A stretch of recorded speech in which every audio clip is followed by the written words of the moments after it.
Welcome back, ladies and gentlemen. Welcome back to the director's chair, focusing on Paul Verhoeven. With me today is my guest, Sean from, well, take it away, Sean. Where are you from?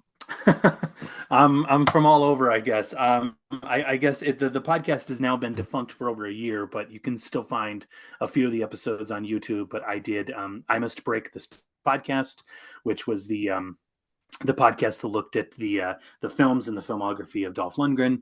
I'm proud to say that I did go to the distance. I did I think 108 episodes, and then it seemed at a good point to kind of close it up last year.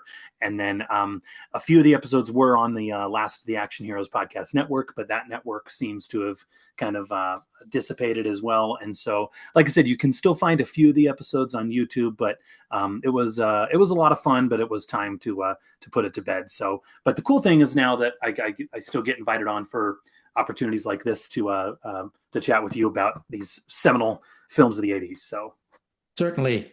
The remains of the last of the Action Heroes podcast is not going quietly into the night. We have just continued on and taken it to the next level. Okay, so today we talk Paul Verhoeven's masterpiece, Robocop. What is your connection to this film? oh my God. As a young boy who grew up in the 80s and the 90s, I think that's all you really need to say. This film is amazing. I think every child, every young boy who grew up has an affinity for this film because it is just so cool. I mean, I think it's one of those films where it's kind of interesting. I guess I can go all over the place with this, but it's one of those films where it was a comic book movie, but it was so over the top violent and crazy that I don't think parents really should have let their kids see the film. However, we had comic books and toys and cartoons and everything like that, which is kind of bizarre to think that there was a time where there were toys and cartoons based off of hard R-rated properties. But and so yeah, I mean, gosh, I remember I did not see it in theaters. It was always one of those things that was a staple of cable viewing. I remember I think everybody had a copy. It seems like everybody in my circle of friends and in my neighborhood, everybody had a recorded VHS copy of the film, and so we'd watch it that way. And I mean, violence in the films, especially of the 80s action films, was always on another level, which was amazing to see. But the violence in RoboCop is at a whole other level. I mean, it is completely different than I think anything we had really seen. And to this day, to be perfectly honest, you look at it all these years later, it is still so visceral and almost beautiful in a lot of ways. Certainly, you could actually say the violence in the film is almost absurd. Absolutely. And I think, I mean, I say this a lot on my show and everything. It's you don't notice it then. Hindsight is always 2020, especially 40 years removed from the film, right? But Mm-hmm. you look at RoboCop, and to be perfectly honest, if you look at most of the films that Paul Verhoeven did, especially for American audiences, he's making fun of us.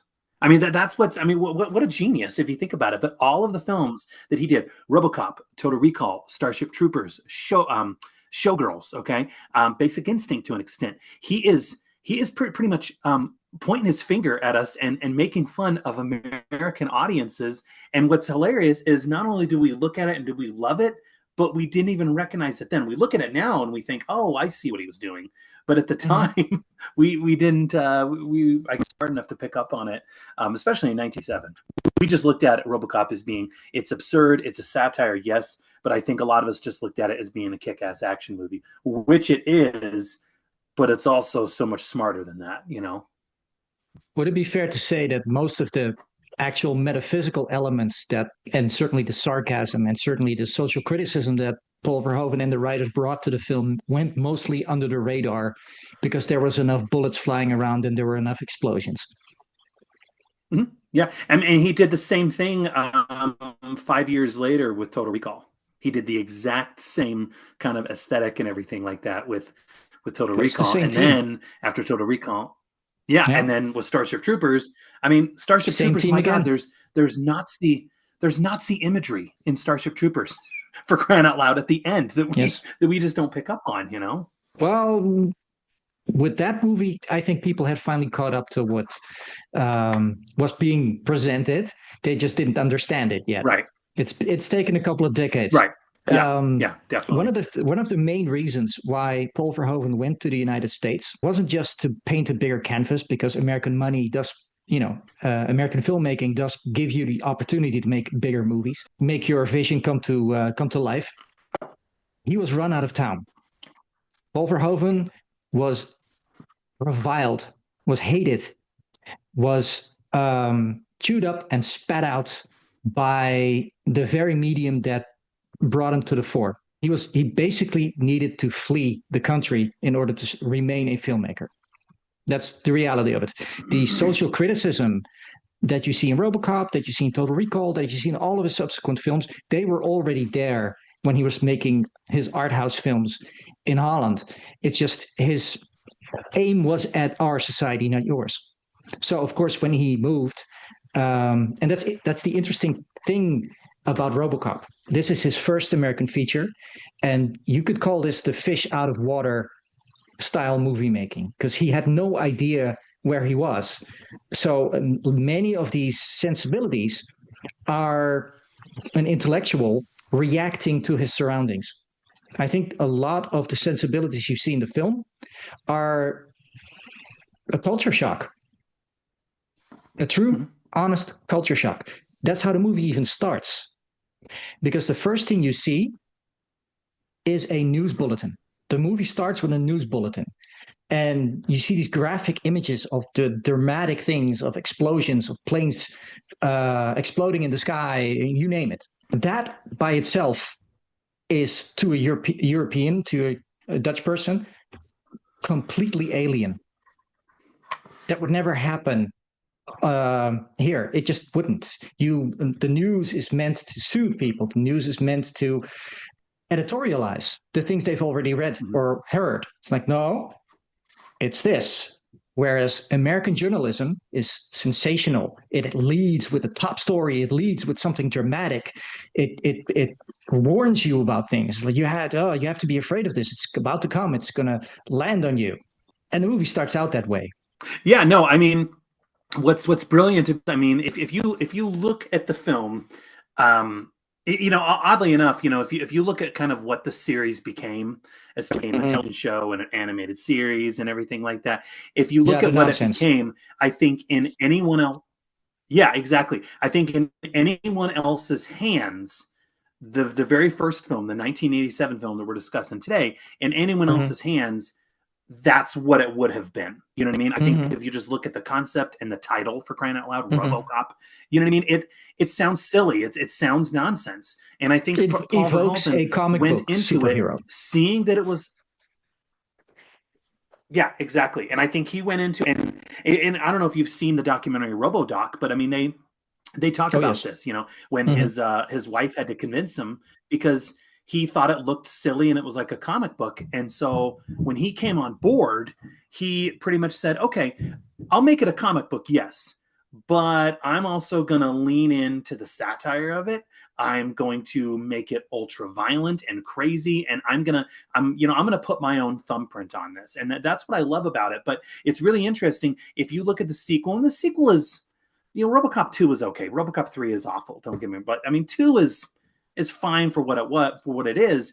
But yeah, literally look at everything that came after it. And I think that's what the original would have been. Paul Verhoeven took it and kind of put it through his own mold and his own vision to make it this classic that it is, that we still talk about to this day.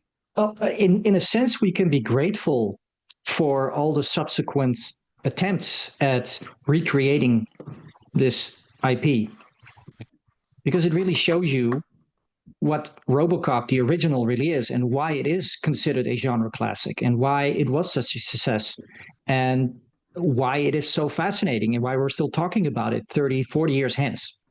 If you compare Robocop to the rest, all you see is it's denuded of its metaphysics.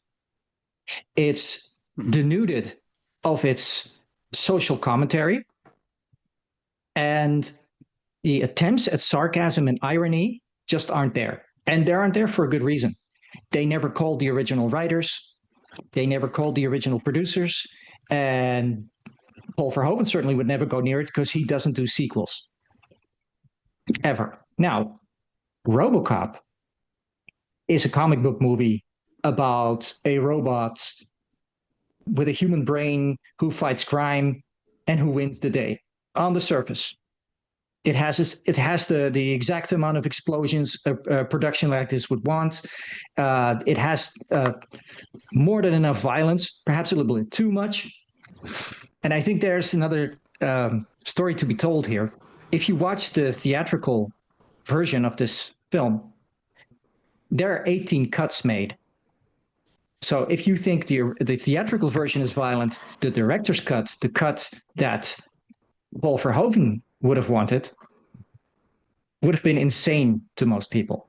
The MPA certainly thought so. I mean, gone were the topless pizza girls. Gone was the extended machine gunning of the first executive in the office, who is he isn't just shot, he isn't just riddled with bullets, he's just blown to pieces. And Verhoeven took this and purposely made this over the top. Purposely. Because he was making a point. The future is violent, and he's amping everything up to the nth degree. Well, and the the executive, the uncut scene with the executive is available on YouTube, thankfully. You don't need people can see that. But the Murphy scene, I mean, it just shows not only is it extremely visceral and well done, but it just shows the cruelty and the meanness of our villains. It's gruesome and tragic. Oddly enough, it also really, I mean, Peter Weller is really only on screen when he's on screen really only 12 minutes maybe. That scene does is you care about him as a character. Mm-hmm. My God, you care about that particular character so much, which is really amazing considering he barely has any screen time other than those 12 minutes. Okay, so we were just talking about basically the crucifixion scene.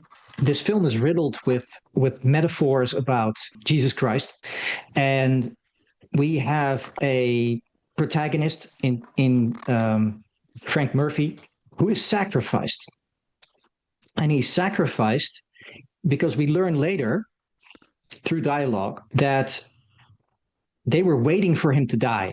This character, Murphy, had been reassigned to this very violent police department from a relatively peaceful part of town because he was a prime candidate for the Robocop program.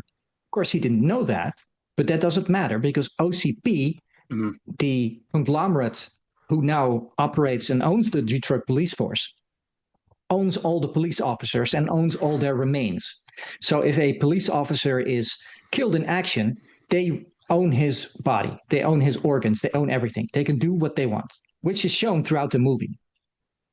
And so he is sacrificed by this corporation for greed, because they want to, like Emperor Nero, they want to get rid of old Detroit and rebuild it in their vision, right? They want new Detroit, Delta City. Mm-hmm.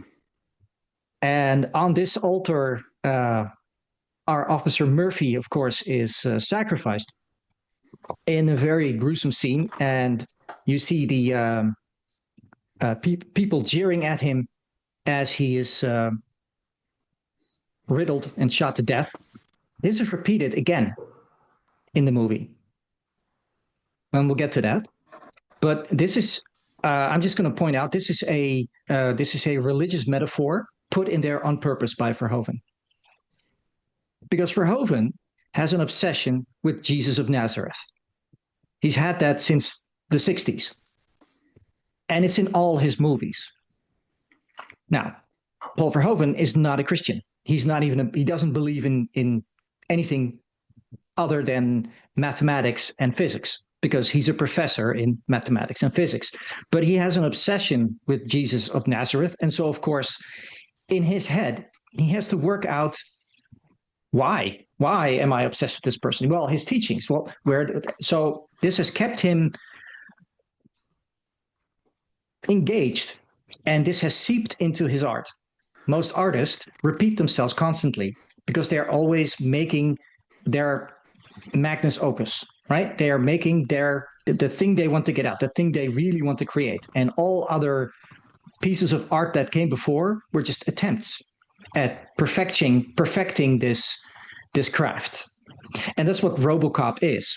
It came after Flesh and Blood, which is a story about religion in the Middle Ages. It came after The Fourth Man, which is about a man who thinks his girlfriend is trying to kill him, and who is obsessed with Christian iconography and has nightmares about it, etc., etc., etc. You can go back throughout his work and you can extrapolate, ending up in France, where he makes a movie about lesbian nuns, which is his last feature, which was Benedetta.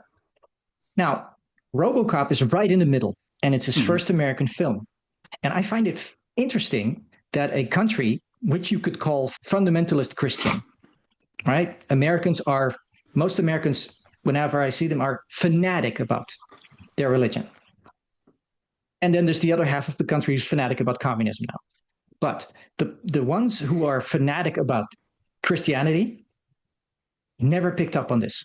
And I found that amazing, because in Paul Verhoeven's mind, Robocop is the American Jesus. This is what would happen if, say, Jesus was reborn, say, and he would become Murphy.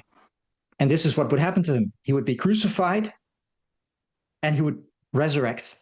And that is what Robocop is. Robocop is about resurrection. And what happens to Robocop turning into Murphy is about the endurance of the human soul, because that's all that's left of him, because he has no body anymore. He's barely physically there. He has a part of a brain. He has no memories. All he has is vague recollections of what his life was like, where he had a family. He feels them somehow, but he has no memory of them. He knows who killed him because he senses that, and through evidence, he sort of rewinds his life. But it's really about Robocop is the attempt at resurrection, and then the people who resurrected him fail him because, he is riddled with bullets and almost destroyed. Then he goes into his final form, which is Murphy, and he's no longer upholding the law. He's now just there to kill Boddicker. Because in Paul Verhoeven's mind, an American Jesus would take his gun and kick ass and take names. I mean, look, let's be perfectly honest. Verhoeven is not very subtle in terms of his illusions and whatnot. But in any of the sequels, it was purely just comic book Robocop. There you go.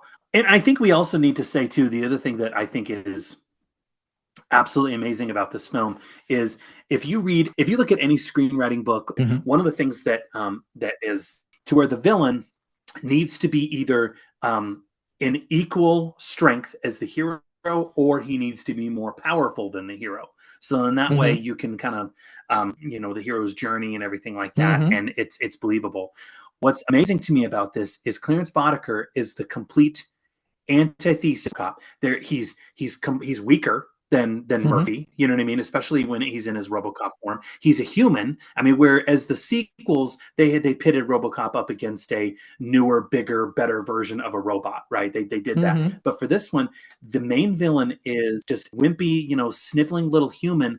But my God, Kurtwood Smith as Clarence Boddicker is absolutely amazing. I can't think of a villain that is as mean and nasty and cruel as him 40 years later. I really can't. I mean, there's a few, like Dolph Lundgren did a film called Showdown Little Tokyo. The villain in that one, Yoshida, he's pretty nasty. But my God, Clarence Boddicker just oozes menace like you would not believe.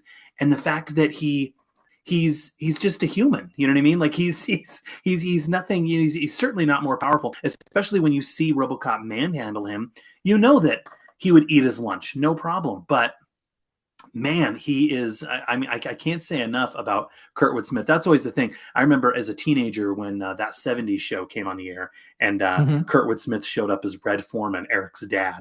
Watching it, and I would laugh, especially when he'd call Eric an ass or whatever. But I'd always think like, in my mind, he is always just that disgusting puke of a villain in RoboCop. Yeah, a testament to what a great character actor can do. Certainly. Mm-hmm. Yeah, definitely. The interesting thing about Kirkwood's portrayal of Boddicker is how much leeway he received from Paul Verhoeven, who is always said to be very autocratic, to be very controlling. Yes, when they need to be. But when you have someone like Kurtwood Smith, all you have to do is just unleash them. So Kurtwood got to ad-lib a lot of stuff.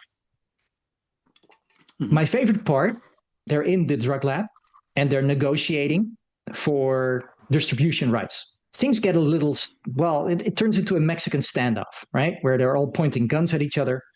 And Boddicker, instead of, turning psycho, just sort of resolves it easily. He just taps the table and says, "Hey, Tigers are playing tonight," right? A little tidbit: the team Rico plays for in Starship Troopers are the Tigers. Wow. Because that's college football, right? Or whatever sport they were doing. Because that's the same universe. High school football, yeah. Yeah, it's the same universe, really.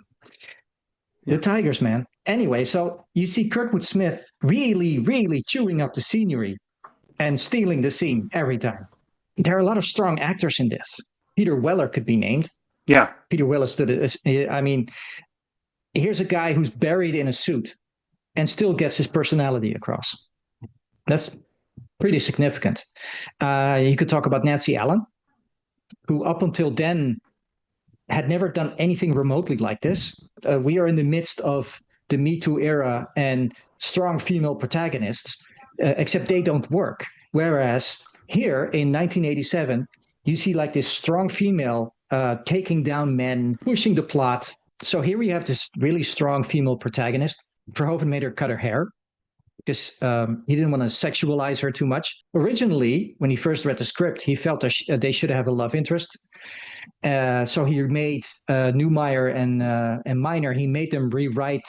And then he read it and realized this mistake. And they basically went back to the original script saying, hey, yeah, no, she just needs to be a sidekick. But what a sidekick. What are your feelings on that? Yeah, I mean, correct me if I'm wrong, but I feel like in the original script, wasn't Lewis supposed to be male, right? I mean, I could be wrong with that, but I could have sworn in the original script, Lewis was supposed to be a male. They changed it to female, but they still kept the name Lewis. Yeah. But just how interesting is it? I mean, I don't want to go down the rabbit hole talking about the remake, which is inferior to this in every way. Let's not. But just how amazing is it that for the remake, though, they made Lewis a male, you know what I mean? And it was just like, man, like they completely zigged when they should have zagged in so many ways for the remake, and they chose not to. But yeah, no, I don't think anything subsequently after Nancy 1987 is worth talking about.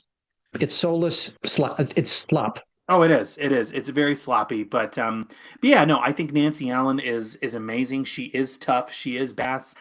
Especially when you see her at the beginning of the film, when they introduce her, how she's, kind of manhandling some thugs as she's bringing them into the precinct. I think Nancy Allen definitely kind of helps ground it even more as his partner. So, yeah, no, I think she's wonderful. I think the only thing I had seen her in prior to this was Carrie.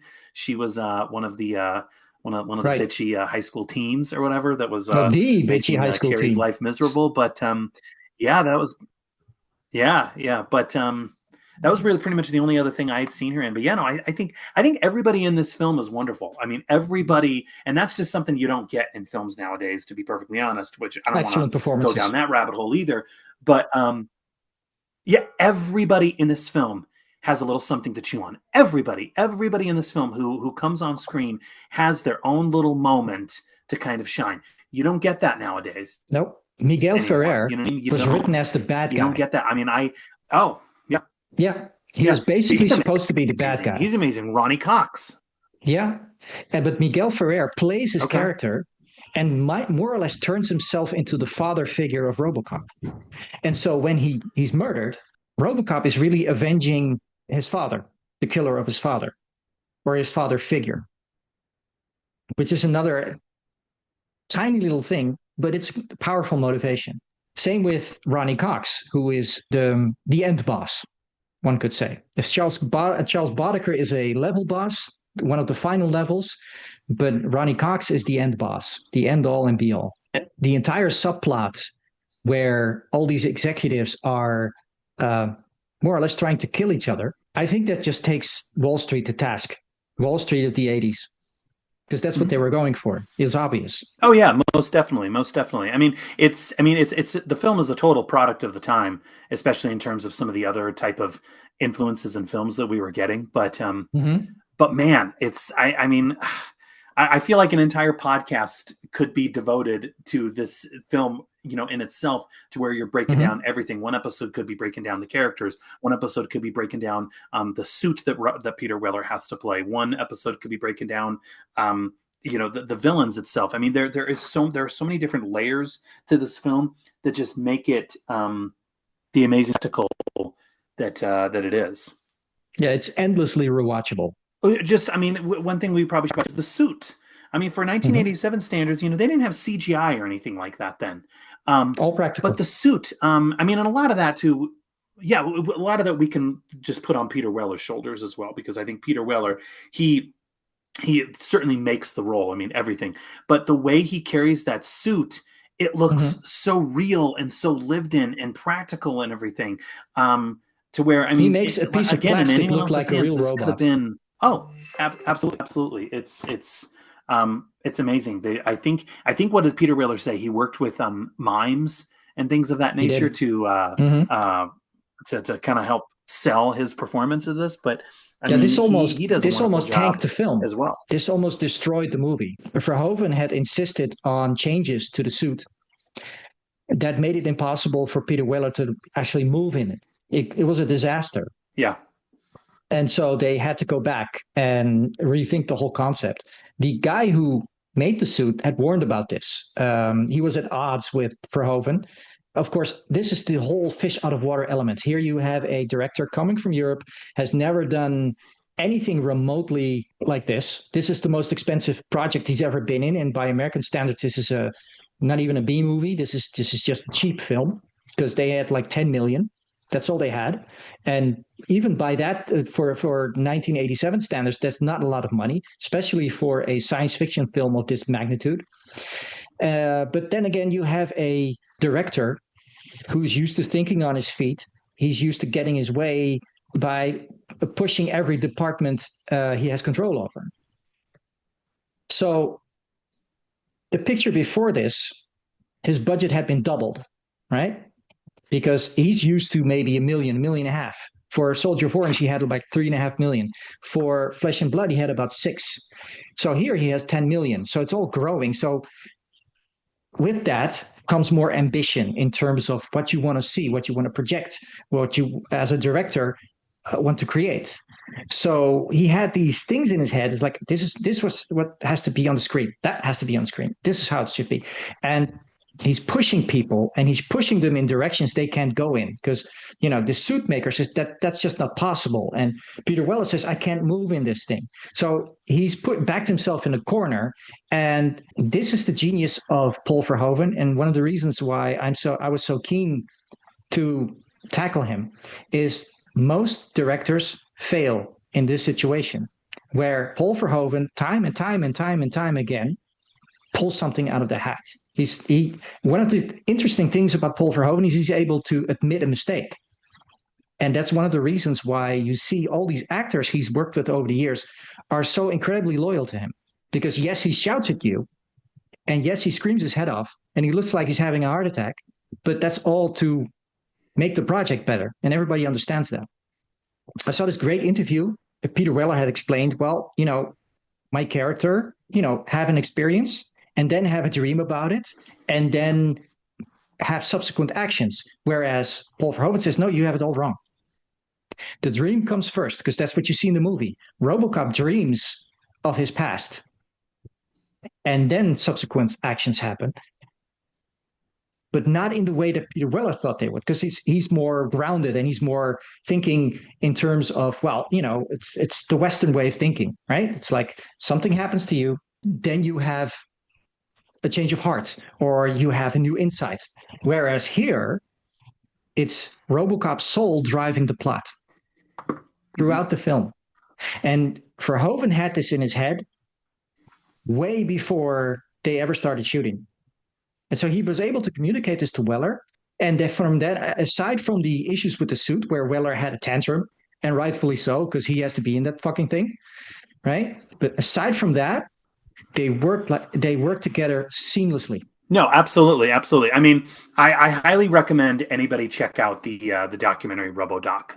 I'm sure. Have you seen RoboDoc in its entirety? Oh yes, I've seen everything on RoboCop. I'm obsessed with it. So, I mean, I think it's a 4 or 5 part documentary. Each part is about an hour and a half. I mean, they turn over every single stone with the production of this film, and I guess they have multiple people on set. Everyone from Kurtwood Smith to the guy who wrangled a lot of the weapons and everything like that, and a lot of them flat out came clean and said that Peter Weller was extremely difficult to work with on set. I mean, he was going method, and he was demanding that people call him Robo, and that he was not fun to be around. And so they ask Peter Weller himself, "Hey, this is what people are saying about you." And Peter Weller he comes clean and he says, "Look, I was a guy in my early 30s. This was being filmed in Texas, we should say. This was being filmed, I think it was It's in Dallas. Dallas. I'm pretty sure Dallas. Yeah. Dallas. So he's like, we have that heat. And I'm wearing this hunk of metal on me. He said, so yeah, I was a bit of an ass. And he goes, and you know what? He said, you do that. He says, I challenge anybody to go film a movie out in the Dallas heat, wearing all of that metal and plastic on you, and you try and not change your mood. And so they had to get rid of the bottom part of his costume because he wouldn't fit in the car. You only see Robocop stand next to a car or sit in the car. You never actually see him get into the car because that's not physically possible. The suit's too big. So that alone should tell you it's just I mean, it's hard to walk in, it's hard to move in, and he had to relearn that in a matter of hours and make it believable. And that's why you get these like bird-like type of movements, because it's all predicated on bird behavior.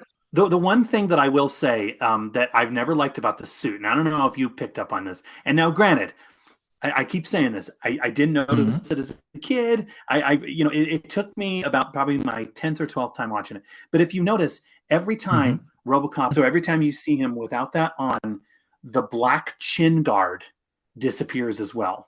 I don't know if you ever noticed that, but then when he puts it back on, even though the thing is screwed what did they do with that? Where did that go? It doesn't. I guess, but they never. Anyway, look over here. More important. It's small potatoes compared to the masterpiece. Yeah, you only have 10 million. What are you going to do? So I mean, and they made it work. They made it work. 10 million. The other thing too that I just want to mention too, and this has got to be. This was obviously a conscious decision and effort on Paul Verhoeven's half. But if you notice, every single shot that is fired, in this film is a huge blast. We can talk about Robocop's gun. Now, Robocop's gun, every time he fires, I mean, that thing is like a cannon, for God's sakes. But if you notice, the villains, Clarence Boddicker's gang, they all use shotguns instead of standard machine guns or standard pistols. They all use shotguns, and I can't help but wonder if that had to be purposeful on Verhoeven's half. He wanted to show that the violence, every shot that is fired has an impact. And so if you notice, when Miguel Ferrer's character is killed, he gets a shot in the leg. That is a squib that is huge. You know what I mean? That just practically obliterates his leg. It has to be believable that he can't move to get to the grenade in time. Yeah, it's not just, these aren't He just almost standard doesn't like have any little, legs anymore. He's just shredded. pew pew shots. These are, every shot that is fired counts in this film in Yeah, some way. And the so bullets make a that's one miss in thing this that film. also that I love. Yeah, They do, and there's one as scene. they would, rightfully so. Yeah, and Verhoeven didn't touch the script, which is atypical of him because normally he's an auteur director, so he does at least one pass on the script, and his steady script writer, which in America would later be Joe Esterhaas, would do a version, and then he would do a version, etc. Here he only added one scene. Guess what scene? I don't know. Okay, there's one common denominator in every Paul Verhoeven movie. There's always rape. And Oh, here we have an attempted rape. And the rape is always a plot point. Here we see that as a plot point. You have two men. We're establishing Robocop as the new sheriff in town, as the guy who can go beyond what a normal what a policeman could do. So here you have Robocop, and two guys are attempting to rape a woman. And so Robocop warns them, and of course they won't listen. So his computer targeting system targets pinpoints the exact part where the female who's being held by her assailant spreads her legs, and he shoots through her legs, through her dress, right into the rapist's dick. And that's typical Paul Verhoeven. I mean, that's One, yeah, you have yeah. one layer where you're basically this is an exposition. You're showing what Robocop can do, and it's important for later. This is a capability. Two, you have an action scene, right? Three, Paul Verhoeven gets his rape into the movie, and four, you have a kind of a juxtaposition to something similar that happens later in the film. He loves to do that stuff constantly because you also have this scene where he loses his aim, and um, his partner has to help him recalibrate all this stuff. By the way, the actor who plays the rapist is also the rapist in Showgirls. Wow. Apparently, that's that's I saw this interview with the quite the guy, and dossier. he had a sense of humor about it. Wow. That's I don't know if I was an It's actor cool, if right? um that's what I want to be typecast as, but yeah, no, I mean it's But you get to um be in two Paul Verhoeven movies. I mean, it's all yeah, make well, believe. yeah, yeah. And the other thing too that we haven't talked about that I just like to mention too is the color palette that is used in this film.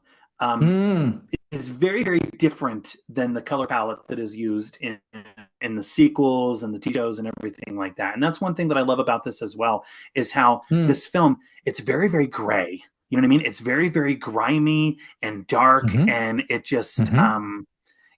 there's most of the action now, granted, which is pretty amazing too, considering the dark palette that it's using. Really, none of it takes place at nighttime. It's all in the daytime, It's a but it vision of still the just kind future. of has this just it yeah, but it just I mean, if you think about most movies, they all have kind of their color palettes that they use. You can Mm-hmm. name most movies the 3 to 4 colors that are used. This one, it's mostly grays, which I think lends itself perfectly, not just because of RoboCop's suit and everything, but also the kind of Detroit Motor City aesthetic that it's also ostensibly Yes, being set in. You know what I'm saying? yes, and it's all mechanical and it's all cold and brutalist because that's the future. They actually found it's interesting. They didn't have any money for sets. They just found an abandoned building in Dallas, and that became the backdrop of most of the executive stuff. They actually built the entire set there, the bathroom stuff that happens, everything, and they shot with Wow. like real lighting. So it's sunny outside. Mm-hmm. Yeah, I mean, Yeah, we look at it now. I mean, look, filming during the daytime, that's you're using natural lighting right there, and so that right there, makes total yeah, sense. But it works so well, especially when you look at the final act, the final shootout, when Murphy squares off against Boddicker. In the factory, I which is mean, the original the fact factory that I where he think, was murdered. yeah, yeah, oh yeah, great point. Yeah, I mean, but you have, obviously that just dirty water that takes place. I mean, it is just so, but it works. You know what I'm saying? I mean, this takes Mm-hmm. place. That's the other thing. That's the great thing about it too is it takes place in the future. Yes, but if you had told me, how do I say this? How do I say this so that I make sense? Okay, so if you look at the sequels, those take place in the future. Those are sci-fi. You know what I mean? So go with me on this Yes, one. they're The boring. I know. sequels feel like complete, yeah, but they feel like complete science fiction. You know what I mean? Mm-hmm. Because if Yeah. you told me that, oh, those take place in the future, I believe it. What's great about the first one is you don't need to tell me that it takes place in the future. I would believe that it takes place modern day. You know what I mean? Like, yes, it is the future. Yes, I guess you could say that it is science fiction, but Mm-hmm. it also is steeped in such a reality to where it doesn't need to be in the future. If that makes sense at all, you know what I'm saying? Sure. It could be like 1989 if suddenly they developed robotics or something. Yeah. Yeah, Just a couple of yeah. years down the I mean, road. this is, yeah, this was made in 1987, and in a lot Mm. of ways, I would believe that that is 1987 as well. And I think that had to be Verhoeven as well. You know what I mean? And that's what all the sequels ended up doing is they said, okay, let's lean into the science fiction and the comic book of this, whereas Verhoeven Yeah. said, no, Well, I'm if you don't have a gonna make vision, this as grounded and real. you just have studio notes. That's what happens. And I think that says a lot about, how movie making is done currently. It's not done Mhm. by people with a few exceptions. You have Villeneuve and you have a couple of others who have a very clear artistic vision and push that through and have enough leeway to get that done. But they're few and far between. It was an interesting time to make film, and it allowed nutcases like Paul Verhoeven to get their creative vision across, and it gave us this wonderful film. Absolutely, absolutely. I mean, and if you look at his resume of films that he did, his American films, I guess we can say, it's Mm-hmm. really interesting because every one of his American films all has something to say. It all has that he was able to leave a stamp on everything. And then his last real American film that he did was Hollow Man, which I think Yes. is the one film that doesn't feel as much like a Verhoeven film. And I No, they think hamstrung him. that's why he kind of said, you know what? Oh yeah, and I think that's why he said to an extent, you know what, I'm stepping away from America, and I'm gonna continue making movies, but I'm gonna make the ones that I want to make without the American Hollywood execs pretty much tying my hands in this way. Which I mean, look, we can say as much as we. Well, I don't know why a Hollywood exec would tie the hands of someone like Verhoeven. You know what I mean? Let him do what he does. You know what I mean? But I think Mm-hmm. that's why he stepped away, and that's probably why we won't see him make another American film. But he's still going at it. He's just making the films in his home country that to make um, without the restrictions of us Yes, I us remember picky in Americans. You know. 2000s when Hollow Man came out, I was waiting for Crusades because he was talking about making an epic movie about the Crusades that ultimately went to Ridley Scott. He made Kingdom of Heaven. But originally that would have been Paul Verhoeven and he would have made it with Arnold Schwarzenegger. It just didn't happen Mhm. because at that point Schwarzenegger wasn't available because he became governor. But, had those circumstances been different, perhaps we would have gotten the historical epic we always wanted because we all know he could do it. If you look at Flesh and Blood, you see the potential. Now he only had Mhm. 6 million for Flesh and Blood. Give him 60 or give him 120 million, which was more typical of the 2000s, where you go beyond 100 million. I mean, Hollow Man was 95, and every movie goes up in budget, of course, but that's just the time progressing. Yeah, this was 10 million, and maybe with publicity was I think listed as something like 13.5 or something, and it ended up making 53 million in 87 money, which was significant.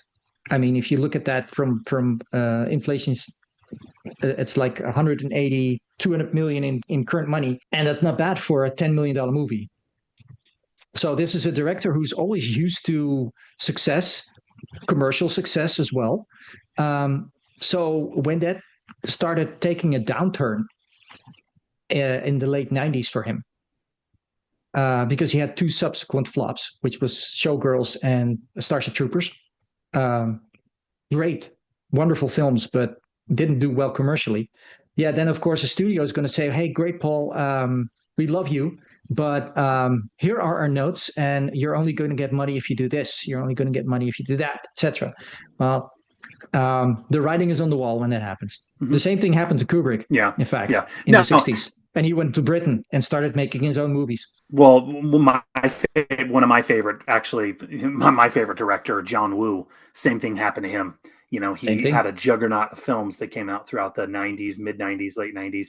Same thing Yeah. happened to him, and so he went back. He's come back since and has made a few films, but Mm-hmm. they kind of pale in comparison to what he's known for. So yeah, you can't blame these directors for going back to what they know and not wanting to put up with kind of the nonsense that we Well, have. But as at Paul the end of the Verhoeven says, day, we have you RoboCop. make or break as a director. If you make a bad movie, it's over. It's Mhm. just over. An actor has maybe two or three films he can make if he flops. But if a director makes a bad movie and he loses a lot of money, he's the CEO of this project. So if he screws up, they blame the buck stops with the director. They blame him. Of course, Verhoeven had made Flesh and Blood for Orion. And if you look at the people at Orion at that point, they keep reappearing in Paul Verhoeven's career because he's a team builder. He picks guys he can work with, and that's why he always uses the same cinematographer. It's either Joost Vacano or it's Jan de Bond. He always uses the same guy to make the score. It's either Basil Polidorus or it's Jerry Goldsmith, one or the other, Mhm. right? He's an artist, and he has to be able to communicate as an artist to other artists. And if they're on in sync and if they're on the same level, why change a winning team, right? You see that with his actors as well. These people keep reappearing, same people. A lot of people from this cast show up in Total Recall, like the guy who plays the terrorist who kidnaps the mayor and who threatens to kill him on camera in front of the SWAT team. He's the bartender in Total Recall. Yep. So a lot of these familiar faces keep showing up, which is, a wonderful thing because these are character actors. They could use the gig for one, and two, they can play something dramatically different in a different movie, even with the same face, and it doesn't matter because the film is good enough that you don't care or notice. Well stated. Yeah. Yeah. No.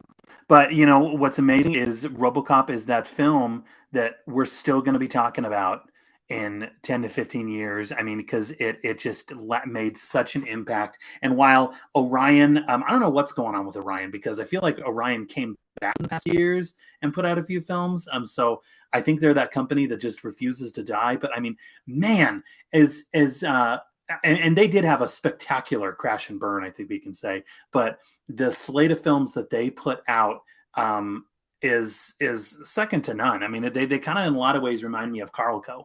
Carlco was that same company that also had a spectacular crash and burn. But man, if you look at the films that they put out, I mean, they had a lasting impression on the movie industry. It's just Mm-hmm. unfortunate these companies just spend and then don't save enough on the back end. But Yeah, Orion and Pictures, it. man, they had RoboCop, they had Dances with Wolves, Silence of the Lambs. I mean, Mhm. that's no that's a filmography that is pretty good.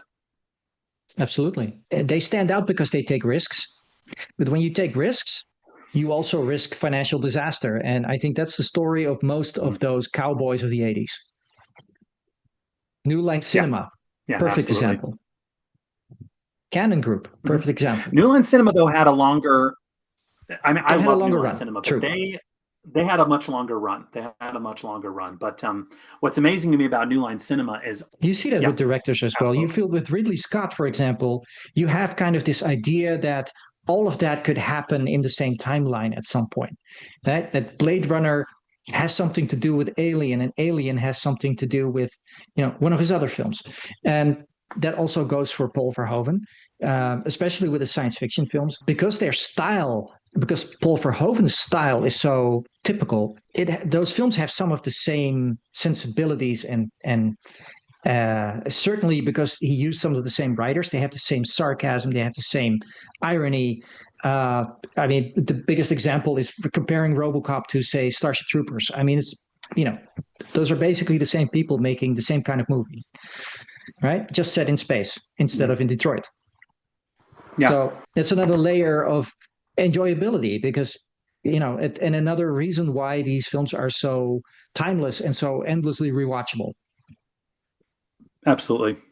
Yeah. Absolutely. So, well, you've inspired me to go give RoboCop another watch, Seiko. So, Yeah, and that's been my experience. It's because I know Paul Verhoeven's movies by heart because I grew up with him, became an adult with him, and I'm still watching them. And now, because I'm trying to figure out what kind of director he is, I have to watch it again through a whole other lens. And every time I talk about it, I come through these new conclusions. It's like, no, it's there's the Christian iconography again. There's this, there's that. There's what he keeps in through his style. He keeps pointing out this concept that he's trying to get across. I'm not sure he's there yet. It's a very interesting thread that goes through all his work. yeah, no, definitely, definitely. He's a visionary who has. I mean, we can confidently say, I think, with the exception of Hollow Man, I think all of his films are masterpieces. But there are some things Well, about Hollow Man that I don't want to completely mitigate. That one. There are some things with that one that it does have a few things going for it, but at the end of the day, he's more of a gun for hire. That one, it's not a full on Paul well, Verhoeven I'm movie, rewatching Hollow Man as we but speak because I'm covering it soon, and there's more than meets the yeah, eye to that film. I think because he's run it yeah, down no, himself, people tend to think, well, it's one of his lesser films. Maybe we'll see. yeah, yeah, definitely. Well, yeah, this has been a ton of fun. Thank you for the invite, and yeah, I'm always down to chat 80s, especially. Excellent. So, Yeah, what are your thanks. plans? What's next for you, podcast wise? Oh boy, podcast wise, yeah, I have a couple ideas that I've been kicking around, but as I'm sure you can attest to, podcasting is it's a pretty laborious hobby. You know what I mean? Sure, And so it's absolutely. been kind of nice having the year off. But a buddy of mine, he and I have kind of toyed with possibly doing a Jason Statham, kind of similar to what we did with Dolph Nice, Lundgren doing a Jason Statham one. We've talked about that. nice. So yeah, maybe you never know. So. Well, we'll be looking out for you then. Excellent. All right. Yeah. Anyway, Thanks, man. thanks a lot, everybody, and we'll see you next time.